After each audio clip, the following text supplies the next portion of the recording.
पर इस विषय पर अपना वक्तव्य कल प्रस्तुत किया।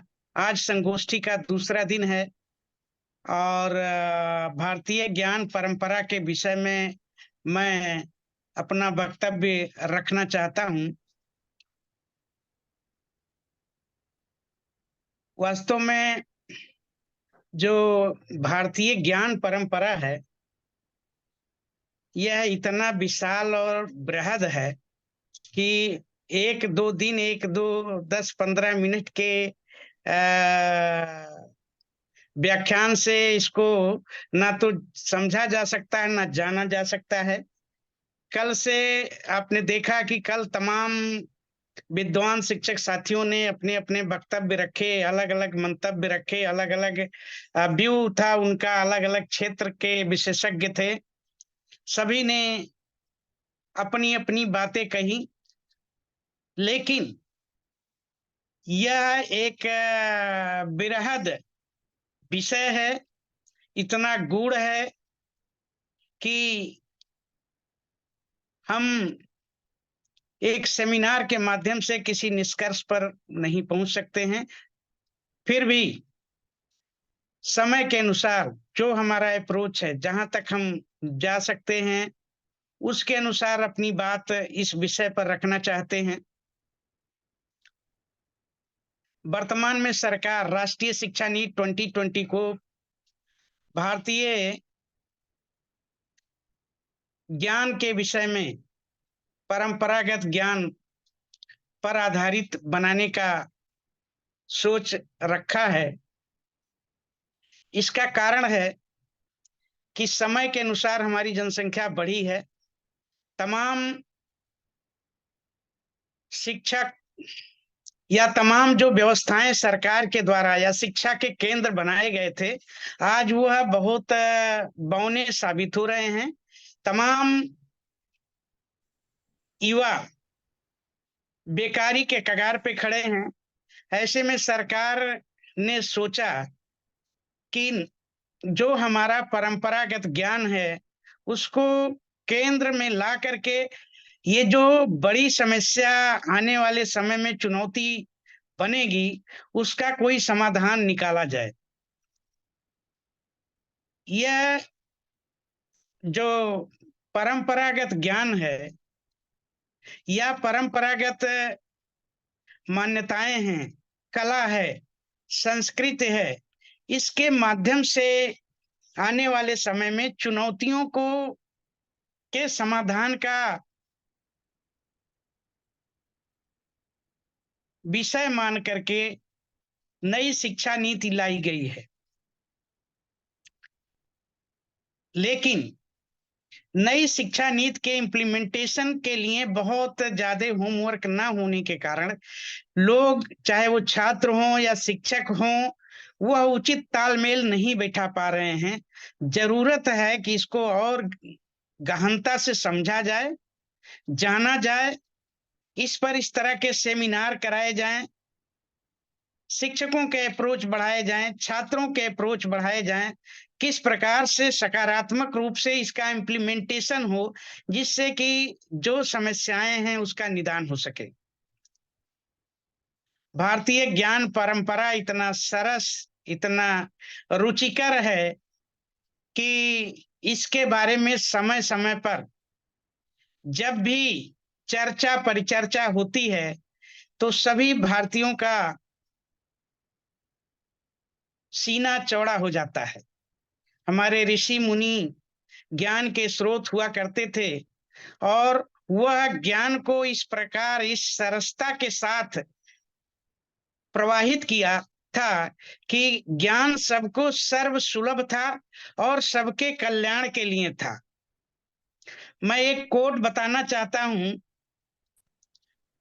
कि भारत में समय समय पर भारतीय ज्ञान के बारे में, भारतीय व्यवस्था के बारे में, रीति रिवाज के बारे में, संस्कृति के बारे में तमाम विदेशी लोग यहाँ पर आए और उन विदेशी विद्वान आए यहाँ देखने के लिए, पढ़ने के लिए, जानने के लिए भारतीयों के बारे में।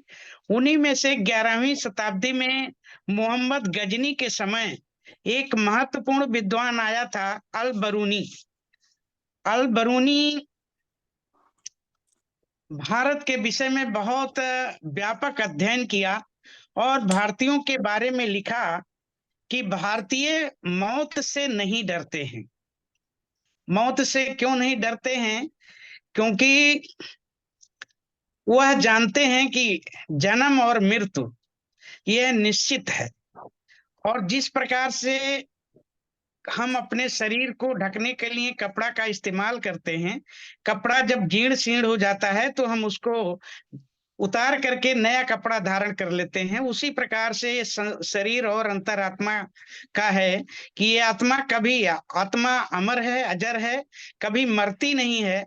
और जब यह शरीर जीर्ण शीर्ण हो जाती है तो यह आत्मा पुनः इसको छोड़ करके नया शरीर धारण करती है। तो इस पर दुखी होने का कोई विषय नहीं है। तो भारतीयों की ये मान्यताएं थी कि मौत कोई चीज नहीं है, आत्मा अमर और अजर है, इसलिए वो मौत से डरते नहीं हैं। दूसरा है कि भारतीय लोग झूठ नहीं बोलते हैं। उसने लिखा कि भारतीय झूठ नहीं बोलते हैं, हमेशा सत्य पर चलते हैं। और तीसरा उन्होंने बात लिखा कि अपने ज्ञान का बहुत अभिमान है। हमारे ऋषि मुनि के पास इतना गूढ़ है ज्ञान था कि उस पर वो अपना गर्व करते थे। हो सकता है कि आज का जो भौतिकवादी संसार है, यह भौतिकता में इतना लिप्त हो गया है कि वो धन और संपत्ति को सब कुछ मानता है। लेकिन देखा जाए वास्तव में धन और संपत्ति कुछ नहीं है, ज्ञान सर्वोच्च है। और वह हमारे ऋषि मुनियों को था, इसलिए उस पर अभिमान करते रहे हैं। वर्तमान परिप्रेक्ष्य में इन तीनों बातों पर यदि विचार किया जाए तो आज यह जस्ट उल्टा हो गया है, इसका जस्ट रिवर्स हो गया है। आज भारतीय मौत से बहुत डरते हैं, झूठ भी बोलते हैं, उतना ही झूठ बोलते हैं। और तीसरा, ज्ञान ना होने के कारण भौतिकता को महत्व देते हैं, इसलिए उनको अपना कोई विशेष अभिमान नहीं रहा है। ये तीनों बातें जो भारतीय ज्ञान परंपरा के विषय में विद्वान अल बरूनी ने कहा है, यह से इससे तीनों से आज हम दूर हो गए हैं, जिससे हम अपनी जड़ों से कट गए हैं।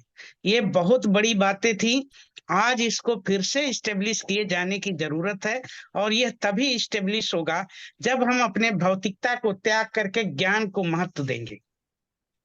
आज विश्वविद्यालय, महाविद्यालयों में, या जो हमारा सोच है, हमारा परसेप्शन है, हम 3E पर आधारित है। 3E क्या है?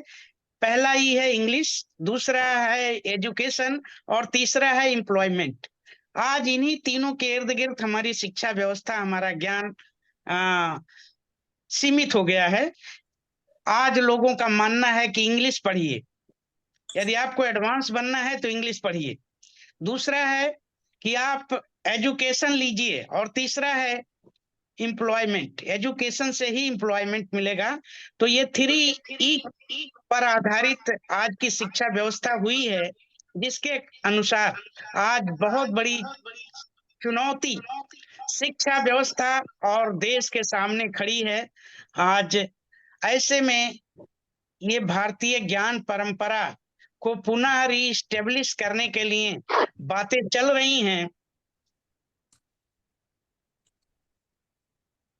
हम किसी का नकल करके आगे नहीं बढ़ सकते हैं। यदि हमको आगे बढ़ना है तो हमको अपने एसेट को लेकर के, हमारी जो संपदा है उसको लेकर के, अपने सोच के साथ उसका तारतम्य मिला करके चलेंगे, तभी हम आगे बढ़ सकते हैं। आप जानते हैं कि पाश्चात्य की तरफ हमारा झुकाव वर्तमान पीरियड में ज्यादा है, क्योंकि हम मानते हैं कि जो लोग पाश्चात्य संस्कृत, सभ्यता, कला को नहीं मानते हैं वो पिछड़े हुए हैं। जो हमारी कला, संस्कृति, परंपराएं हैं वो पिछड़े हुए का प्रतीक बन गई हैं, ये हमारी मानसिकता बन गई है। और हम दूसरे की अंधाधुंध नकल करने लगे हैं। हमें इससे उबरना होगा, हमें अपने विरासत को संभालना होगा, हमें अपने परंपरागत ज्ञान को संभालना होगा। एक समय था भारत ज्ञान का गुरु था, आज हम उसको त्याग करके दूसरे के अधीन हो गए हैं, दूसरे से ज्ञान की अपेक्षा करते हैं, जिसके कारण हमारे सामने समस्याएं खड़ी हुई हैं। एक छोटा सा उदाहरण बताते हैं कि यूएसए ने सुपर कंप्यूटर बनाया। यूएसए से जब सुपर कंप्यूटर बना तो उसका नॉलेज भारत ने चाहा कि हम भी बनाना चाहते हैं, अमेरिका ने नकार दिया। और नकार दिया तो अपने यहाँ के एक महान साइंटिस्ट विजय भटकर जी हैं, उन्होंने उसी तरीके का सुपर कंप्यूटर बनाया और उसका नाम रख दिया परम कंप्यूटर। तो हमारे यहाँ ज्ञान और मेधा शक्ति की अपार संभावनाएं हैं। हमें दूसरे की तरफ देखने की बजाय अपने लोगों पर विश्वास करना चाहिए, अपने ज्ञान परंपरा को पर विश्वास करना चाहिए और उसके अनुसार आगे बढ़ना चाहिए। नकल करने की जो प्रवृत्ति हमारी है, इसे हमें छोड़ना होगा, मौलिकता को अपनाना होगा। मौलिक बन करके हम आगे बढ़ सकते हैं। भारतीय ज्ञान परंपरा बहुत सनातन है और इसका प्रवाह बहुत सरल है और बहुत लोकतांत्रिक है और लोक कल्याण पर आधारित है। यह सबका कल्याण चाहती है, कोई आपस में उसमें दुराव नहीं है। भारतीय ज्ञान परंपरा को हम गंगा के प्रवाह की तरह कह सकते हैं। हमारा वास्तव में जो परंपरागत ज्ञान है, उसका मूल स्रोत जो है वो ऋग्वेद है। हमारे परंपरागत ज्ञान का जो स्रोत है वह ऋग्वेद है। ऋग्वेद उस गोमुख की तरह है कि जहां से कल्याणकारी गंगा नदी निकलती है। हमारी गंगा नदी गोमुख से निकलती है, पहाड़ों के बीच से होते हुए, हरिद्वार से होते हुए मैदानों में जब आती है तो यह जन कल्याण का काम करती है। इसका प्रवाह अविरल है, अविराम है। तमाम नदियां, छोटी छोटी नदियां, जल के स्रोत आकर के मिलते हैं। यह जल स्रोत जब तक बाहर रहते हैं तब तक वह अपना अस्तित्व बनाते हैं, और जैसे ही ये जल आकर के गंगा में मिलता है, वह पूर्ण रूप से गंगा का जल हो जाता है, कल्याणकारी हो जाता है। तो उसी प्रकार से जो हमारा ज्ञान का स्रोत है वह ऋग्वेद है। वह संस्कृत में है, थोड़ा क्लिष्ट है, इसलिए उसका प्रवाह वर्तमान में उस प्रकार से नहीं है। इस गंगा के स्रोत को, ऋग्वेद को और सरल बनाने के लिए उपनिषद का निर्माण किया गया। उपनिषद पहाड़ों के बीच में जो गंगा बह रही उसके समान है। ऋग्वेद को समझने के लिए उपनिषद बनाया गया। उपनिषद के बाद जो पहाड़ों में आगे गंगा बढ़ती है तो उसको उसी तरीके से उपनिषद के बाद उसको और सरल करने के लिए शास्त्र बनाए गए। शास्त्र गंगा का हरिद्वार का स्वरूप है, और मैदानों में जब गंगा आती है तो उसी प्रकार से वेदों को समझने के लिए तमाम लोगों के द्वारा लोक अभिव्यक्तियां तैयार की गई, ज्ञान की परंपराएं तैयार की गई। तो हमारे परंपरागत या ज्ञान के स्रोत को व्याख्या करने के लिए तमाम संतों के द्वारा ज्ञान की परंपराएं तैयार की गई। भारत में ज्ञान की परंपरा बहुत, ज्ञान के परंपरा की जड़ें बहुत गहरी है, और मुख्य रूप से भारतीय ज्ञान परंपरा का जो उद्भव हुआ वह दक्षिण भारत से हुआ है, तमिलनाडु से हुआ है, द्रविड़ लोगों से उपजी है, और यह धीरे धीरे करके पूरे भारत में फैली है। एक प्राचीन काल की कवयित्री है अंडाल। अंडाल बहुत पढ़ी लिखी कवयित्री नहीं थी। वह, उसके पिता मंदिरों में फूल माला बेचते थे, वह भी फूल माला बेचने के लिए मंदिरों में जाया करती थी। लेकिन धीरे धीरे करके ईश्वर के प्रति उसकी इतनी आस्था हुई कि वह एक कवयित्री बन गई और उसने तमाम ज्ञान की बातें अपने कविताओं में उतारी। आज भी दक्षिण भारत के मंदिरों में उस कवयित्री के द्वारा लिखे गए कविताएं मंदिरों में गाई जाती हैं। बाद में तमाम लोग कवि हुए, जिसमें स्वामी रंगनाथ का विशेष उल्लेख करना चाहता हूँ। रंगनाथ एक बहुत अभी लीजेंड 10 मिनट बाद कवयित्री कवि हुए, जिन्होंने ज्ञान की गंगा को बहाया है। उसी तरीके से संत ज्ञानेश्वर भी एक बहुत बड़े कवि हुए, लोक कवि हुए हैं। अपने कविता के माध्यम से ज्ञान को संचार किया भारत में। और 21 वर्ष इतने बड़े कवि थे, 21 वर्ष एक बहुत छोटे अवस्था में समाधि ले लिया था। 15 वर्ष के संत ज्ञानेश्वर थे, तभी उन्होंने भगवत गीता पर अपना उपदेश दिया था। आज भी वह उपदेश लोग कोट करते हैं। इसी तरीके से कवि हुए रामानंद, जयदेव, शंकर देव। ये अलग अलग स्टेट में लोक अभिव्यक्ति के माध्यम से, अपने कविताओं के माध्यम से ज्ञान, जो हमारा परंपरागत ज्ञान है, उसको प्रसार करने का काम किया है।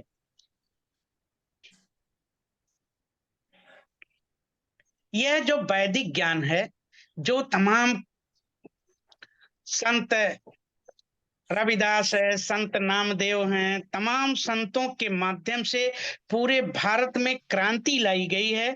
और ये जो ज्ञान है, ये तमाम लोक कवियों के द्वारा प्रसारित किया गया, जिससे पूरा भारत एक माला के रूप में संगठित हुआ।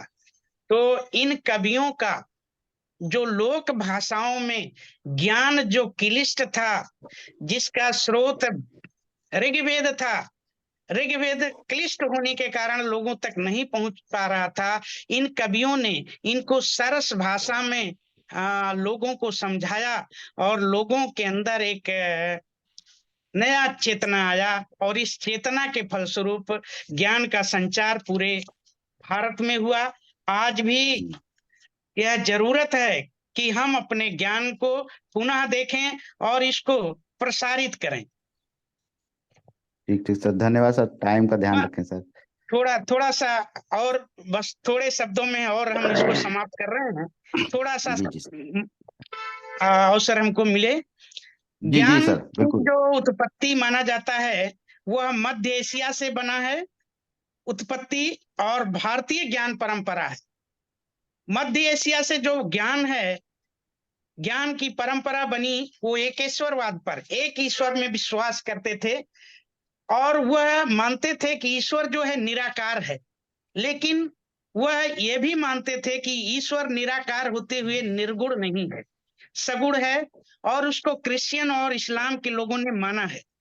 वह मानते थे कि ईश्वर सर्वोच्च है, और यह भी मानते थे कि हमारा ईश्वर बड़ा है, हमारा ईश्वर बड़ा है। इसलिए आपस में एक तनाव, एक संघर्ष उनके बीच में था। लेकिन जो भारतीय ज्ञान परंपरा है, यह ईश्वर केंद्रित नहीं है, यह मानव केंद्रित है, मानव के कल्याण के लिए है, वेलफेयर ऑफ पीपुल में विश्वास करती है, धन संग्रह में विश्वास नहीं करती है, या मूल्यों के संग्रह पर विश्वास करती है। यह जो भारतीय ज्ञान परंपरा है, नियम से चलती है, संयम से चलती है, और श्रद्धा से चलती है। नियम बनाए गए हैं, उस नियम को मानती है। हम नियम को मानते हैं, पिता का आदर करना चाहिए, माता का आदर करना चाहिए, अपनों के बीच में लोगों से कैसे वार्तालाप करना चाहिए, बड़ों का क्या आदर करना चाहिए, ये नियम है, ये हमारे ज्ञान परंपरा की चीजें हैं।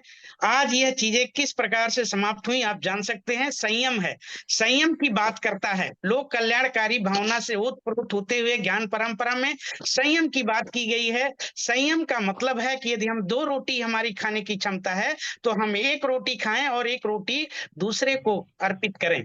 यह कल्याणकारी भावना पर आधारित है। और तीसरा, लोगों के प्रति श्रद्धा है, लोगों के प्रति श्रद्धा रखें। हम अपने जीवित अपने जो लोग हैं उनके प्रति श्रद्धा तो रखते हैं, हम अपने वस्तुओं के प्रति भी श्रद्धा रखते हैं, हम वनस्पतियों के प्रति श्रद्धा रखते हैं, जीव जंतुओं के प्रति श्रद्धा रखते हैं।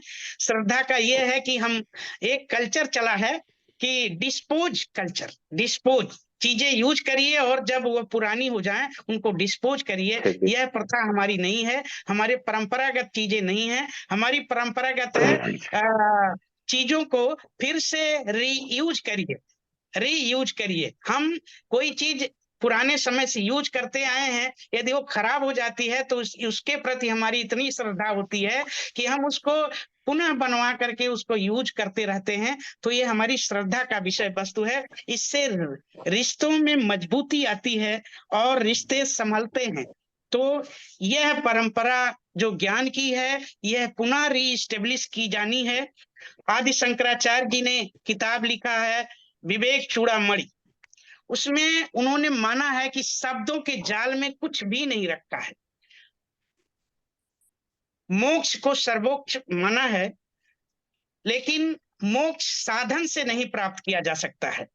मोक्ष का मंतव्य यह कदापि नहीं है कि हम दुखों से निवृत्त हो गए हैं। दुख से निवृत्त होना मोक्ष प्राप्ति नहीं है। भौतिक, दैविक और शारीरिक रूप से हम सारे भौतिक दुख हो, दैविक दुख हो, शारीरिक दुख हो, इससे निवृत्त होना ही मोक्ष प्राप्ति है। लेकिन ये मोक्ष प्राप्ति हम कभी भी अगर सोचें तो दैहिक, दैविक, भौतिक रूप से मुक्त नहीं हो सकते, इसका मतलब मोक्ष प्राप्त हमें नहीं हो सकता है। लेकिन ऐसा नहीं है। उनके अनुसार, आदि शंकराचार्य के अनुसार, मोक्ष प्राप्ति जो है तब हमको हो सकती है जब हम अपने में दूसरों को देखें और दूसरे को अपने में देखें। तब जो हमको यदि दुख भी आता है तो हम मान के चलते हैं कि यह दुख जो है सर्वव्याप्त है और वो हमको सता नहीं सकता है। तो दुखों का अंत कर देना ही मोक्ष प्राप्ति है। इस तरह से शंकराचार्य ने दिया है। तो इस प्रकार का मोक्ष हमारा रहा है। और आज भी शंकराचार्य के दिए गए मंतव्य के अनुसार प्रत्येक व्यक्ति जब लोक कल्याण की भावना से ओतप्रोत होता है, तब उसके शारीरिक दुख, मन के दुख अपने आप ऑटोमेटिकली समाप्त हो जाते हैं और वह ईश्वर के कोटि में चला जाता है आत्मा। तो इस प्रकार से ज्ञान की परंपरा हमारे यहाँ बहुत जन कल्याण पर आधारित है, ईश्वर प्रदत्त है। और यदि उस परंपरा को वर्तमान समय में लागू किया जाए तो तमाम समस्याओं का समाधान अपने आप निकल आएगा। और निश्चित रूप से जो समस्याएं चुनौती बन रही हैं, उन समस्याओं का समाधान भी निकलेगा। लेकिन राष्ट्रीय शिक्षा नीति में तमाम विसंगतियों के होने के कारण हमें अभी भी संदेह होता है कि यदि परंपरागत ज्ञान पर हमें गर्व है, लेकिन इस परंपरागत ज्ञान को सरस बना करके समस्याओं को समाधान के लिए किस प्रकार से प्रस्तुत किया जाए कि यह समस्या को निदान कर सके, इस पर समझ बढ़ाने की जरूरत है। और इसके लिए सरकार को, व्यवस्था को कार्यशालाएं आयोजित करके आगे के लिए कार्यक्रम चलाने की जरूरत है।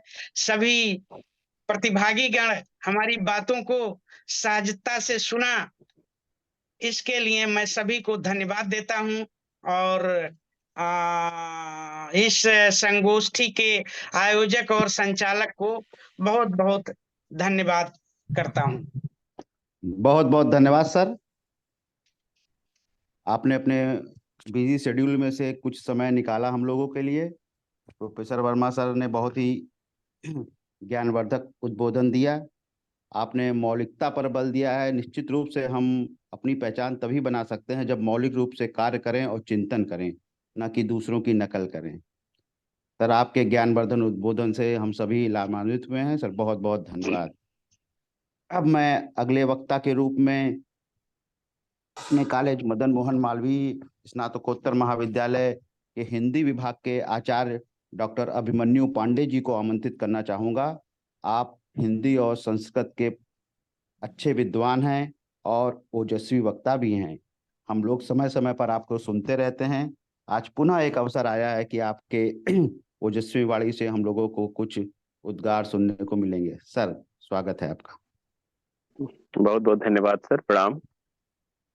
मदन मोहन मालवीय स्नातकोत्तर महाविद्यालय भाटपा रानी द्वारा आयोजित आज संगोष्ठी के द्वितीय दिवस, जो कि ऑनलाइन माध्यम से संचालित हो रहा है, इसके अध्यक्षता कर रहे श्रद्धेय अमित सर जी, तकनीकी सहयोग उपलब्ध करा रहे डॉक्टर शैलेंद्र पाठक जी, डॉक्टर राकेश कुमार जी, तथा ऑनलाइन मोड में जुड़े हुए हमारे सभी वरिष्ठ अध्यापकगण, इस और अन्य प्रतिभागी बंधुओं, राष्ट्रीय शिक्षा नीति 2020 भारतीय भाषा एवं भारतीय ज्ञान परंपरा, इन 3 विषयों से जुड़कर यह कार्यक्रम संचालित हो रहा है। यह संगोष्ठी के मूल रूप से 3 अलग अलग विषय हैं, लेकिन तीनों अंतः संबंधित हैं एक दूसरे से। सबसे पहले हम विचार करेंगे राष्ट्रीय शिक्षा नीति 2020 पर कि वह कौन सी आवश्यकताएं थी, वह कौन सी जरूरतें थी जिन्हें पूरा करने के लिए यह राष्ट्रीय शिक्षा नीति 2020 बनाई गई, और बनने के बाद इसके सामने और कौन सी ऐसी चुनौतियां हैं सामने जिन्हें बिना दूर किए यह शिक्षा नीति प्रभावी नहीं होगी। साथ ही साथ भारतीय भाषाओं का जो इतिहास है और किस प्रकार से ये भाषाएं हमारी ज्ञान परंपरा की संवाहक बनी रही, जो हमारी अजस्र ज्ञान की धारा है इन्हीं भाषाओं के माध्यम से हम तक पहुंचती रही, इस पर संक्षिप्त रूप से प्रकाश डालेंगे। राष्ट्रीय शिक्षा नीति 2020 से पूर्व भी आप सब इस बात से अवगत हैं कि 2 शिक्षा नीतियां बनाई गईं, विश्वविद्यालयी शिक्षा के सुधार के लिए, माध्यमिक शिक्षा के सुधार के लिए या प्राथमिक शिक्षा सुधार के लिए तमाम तरह के कमीशन बनाए गए। वो चाहे राधा कृष्ण का कमीशन हो, विश्वविद्यालय आयोग, अथवा कोठारी कमीशन हो, या 86 की नीति हो, में ऑपरेशन ब्लैक बोर्ड की योजना संचालित करना हो, प्रौढ़ शिक्षा कार्यक्रम रहा हो, या जन सामान्य से सुदूर भागों में विभिन्न विद्यालयों की स्थापना की बात रही हो, शिक्षा को मौलिक अधिकार में शामिल करने का विषय रहा हो, ढेर सारे सुधार समय समय पर किए गए। किंतु यह देखा गया है, वर्तमान समय में भी हम लोग यह देख रहे हैं कि शिक्षा से एक वर्ग बिल्कुल वंचित होता जा रहा है, और उस वर्ग के उत्थान का आंदोलन जो चल रहा है कि पूरे भारत में कोई ऐसा ना हो कि आर्थिक रूप से पिछड़ा रहे, शैक्षिक रूप से पिछड़ा रहे। तो यह पिछड़ापन दूर तब होगा जब हमारी शिक्षा भी समरूप होगी, एक समान होगी। यह विचारणीय प्रश्न है। जो वैदिक शिक्षा प्रणाली हमारे यहाँ शुरू हुई, हमारे शिक्षा शास्त्र के सारे मित्र इस बात से अवगत हैं कि वैदिक शिक्षा प्रणाली में शूद्रों को सीधे वंचित कर दिया गया था। यह भारत के पिछड़ने का बाद में एक बड़ा कारण माना गया। कालांतर में बौद्ध शिक्षा प्रणाली में महात्मा बुद्ध के बड़े योगदान का एक बड़ा अच्छा परिणाम ये मिला कि उन्होंने उस वर्ग को भी शिक्षा से जोड़ा जो अभी तक वंचित रहा। यद्यप चांडालों को भी उन्होंने शिक्षा से दूर रखने की बात कही थी ताकि विद्यालयों में महामारियां ना फैलें और सब बच्चे स्वस्थ हों जो अध्ययन करने वाले हैं। बौद्ध शिक्षा प्रणाली ने एक बड़ा काम किया, नारी शिक्षा पर बौद्ध मठों में उनके प्रवेश की अनुमति मिली। कालांतर में बौद्ध काल के बाद भारतीय शिक्षा जो विशेष रूप से वानप्रस्थ आश्रम व्यवस्था से जुड़ी हुई थी, किंतु विदेशी 2 बड़ी शक्तियों के आगमन का दुष्परिणाम ये रहा कि हम अपने परंपरागत ज्ञान स्रोतों से या जो हमारी प्राचीन शिक्षा प्रणालियां थी उनसे हम धीरे धीरे दूर होते गए। एक नई तरह की शिक्षा प्रणाली विकसित हुई, जैसे मध्यकाल में इस्लामी शासन की स्थापना के बाद फारसी भाषा का जैसे महत्व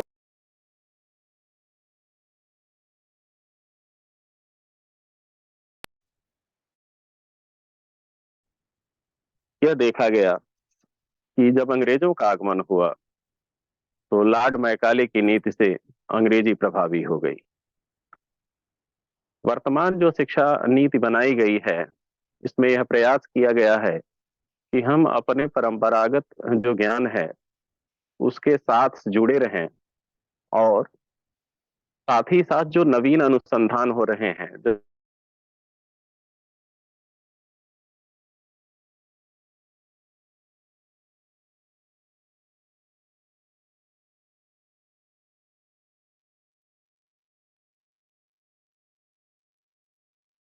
ओटीपी ना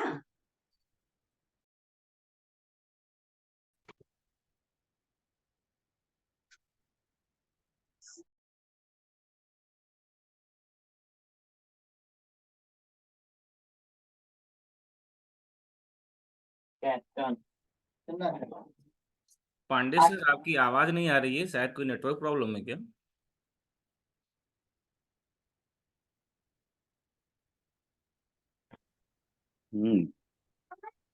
डॉक्टर अभिमन्यु जी, आपकी आवाज नहीं आ रही है, थोड़ा देखें।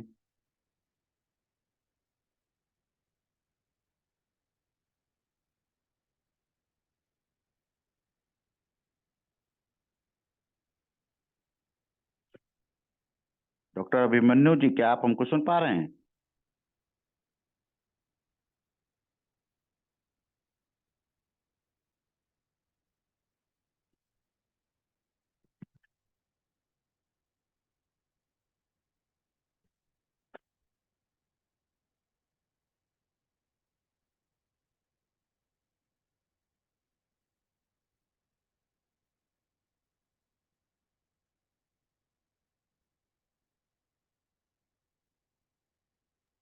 कुछ तकनीकी दिक्कत के कारण कुछ तकनीकी व्यवधान था। हाँ अभिमन्यु जी।